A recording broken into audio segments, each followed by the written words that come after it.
ఇప్పుడు okay. Book my షోకి సంబంధించి మీరు కంట్రోల్ చేయగలిగారు. యాహ్! Well and good. వాళ్ళు యాహ్! మిమ్మల్ని డిసైడ్ చేయడం ఏంటి? యాహ్! మీరింకా ఏదో ఒక గుడ్ కాన్షియన్స్‌లోనో ఇవ్వటం యాహ్! ఇవ్వడం అవును. వేరు. యాహ్! వాళ్ళు చేసి ఇంతిస్తే ఇంతిస్తాం అవును. అనటాన్ని మీరన్నట్టు ఒక మోనోపాలీనైతే క్రాస్ యాహ్! చేశారు. అవును. Very well sir. అది యాహ్! అందరికి మంచి ఇదే అది.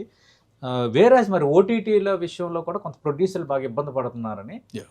సేమ్ ఇదే వేదిక పైన గత యాహ్! లాస్ట్ 3 ఇంటర్వ్యూల్లో యాహ్! బన్నీ వాసు, యాహ్! తర్వాత అనిల్ రావిపూడి, యాహ్! టీజీఎస్ ప్రసాద్ ముగ్గురు చెప్పారు. యాహ్!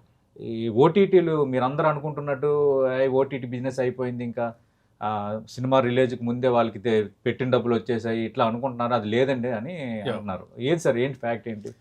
అది ఓటీటీ అనేది అగైన్ డిమాండ్ అండ్ సప్లై అండి. హ్మ్. వాళ్ళు కంట్రోల్ చేయగలుగుతున్నారంటే వాళ్ళకి కావాల్సింది వాళ్ళు కావాలంటున్నారు. Okay. So, they also had some bad experiences hmm. Before. Hmm. మనకి మన ప్రొడక్ట్ మీద గట్టి నమ్మకం ఉంటే ఓటీటీకి ఇవ్వకుండా ట్రై చేయొచ్చు. విచ్ వి ఓహో! Cannot do. అవును. అండ్ ప్రొడక్ట్ గట్టిగా ఉంటే ఓటీటీ ఆడు మన ఎమ్మట పడతాడు. అది హ్మ్. కూడా ఉంది.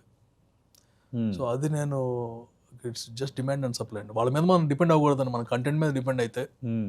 Will be always safe. Okay. Theatrical మీద డిపెండ్ అయితే విల్ ఆల్వేస్ బి సేఫ్. అవును. కానీ ఇప్పుడు మనకి కాంటపడ్డ కదా సార్ తప్పట్లేదు కదా! ఇప్పుడు ఏ అది సినిమాకైనా అందుకనేనండి. అంటే ఇట్స్ ఆల్‌వే అంటే అంతకుముందు శాటిలైట్ ఉండేదండి. ప్రొడ్యూసరు నేను రూపాయి పెడుతున్నాను. ఏదో ఒక రకంగా ఇంకో రూపాయి చేసుకోవాలని అవును. తప్పులేదు కదా ఆలోచించటం. ఆలోచించడం తప్పులేదండి. అండ్ వాళ్ళేంటంటే హ్మ్. నాకొస్తుందా రాదా అని ఆళ్ళు ఆలోచిస్తున్నారు. హ్మ్. ఓహో! సో, వాళ్ళ ఆలోచన తప్పులేదు. అవును. మనమేంటంటే మొన్నటిదాకా మనమే బ్లైండ్ ఫోల్డ్ చేసుకొని హ్మ్. ఓటీటీ కోసం సినిమాలు తీసాం తెలియకోకుండా. అవును. యాక్చువల్‌గా దీనికి ఒక రీజన్ కూడా ఉంది సార్. అంటే యాహ్! కోవిడ్ టైమ్ అనేది మిమ్మల్ని డిఫెన్స్‌లో పడేసింది. యాహ్! థియేటర్‌లు అందుబాటులో లేవు. సినిమా ఇంకా ఉంచితే అది ఏమైతదో తెలీదు. యాహ్! అక్కడి నుంచే కదా సార్ ఈ 27 డేస్ రూల్ అంటే ఇవన్నీ వచ్చాయి. ఇంకోటి ఉందండి.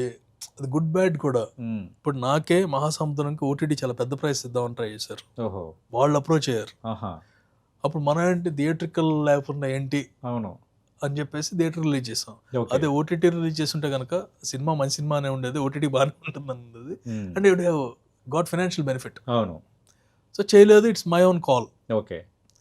ఆ రోజేంటి మన డిమాండ్ ఉంది కాబట్టి. అవును. ఇప్పుడుంది. వాళ్ళ డిమాండ్ ఉంది కాబట్టి they will set the norms. Okay.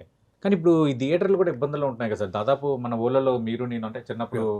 సినిమాలు చూసినవన్నీ సింగిల్ థియేటర్సే. యాహ్! దాదాపు చాలా చోట్ల క్లోజ్ అయిపోతున్నాయి. యాహ్! 2 టికెట్ రేట్స్ హైక్ అనేది ఒక ఇంపాక్ట్ అంశంగా ఉంది. ఒక సినిమా సక్సెస్ అయితేనే ఎళ్దాం లేదంటే ఓటీటీలో చూద్దాం కదా అనేది కొంత పబ్లిక్‌లో అలాంటిదేమి లేదండి. హ్మ్. అంటే ఆళ్ళ బడ్జెట్ నెల కింద బడ్జెట్ పెట్టుకుంటారు. దాని ప్రకారం వెళ్తారు. అవును. ఓకే. చిన్న సినిమాలనుకోండి. హ్మ్. పెద్ద సినిమా చూస్తే చిన్న సినిమాలు ఓటీటీలో చూద్దాం అనుకుంటారు. హ్మ్. లేదు ఆ మంత్‌లో పెద్ద సినిమా లేదనుకోండి ఇదే చూస్తారు. ఓకే. అంటే సార్ ఇక్కడ ఏదైనా ఒక సినిమా ఫ్లాప్ అయితే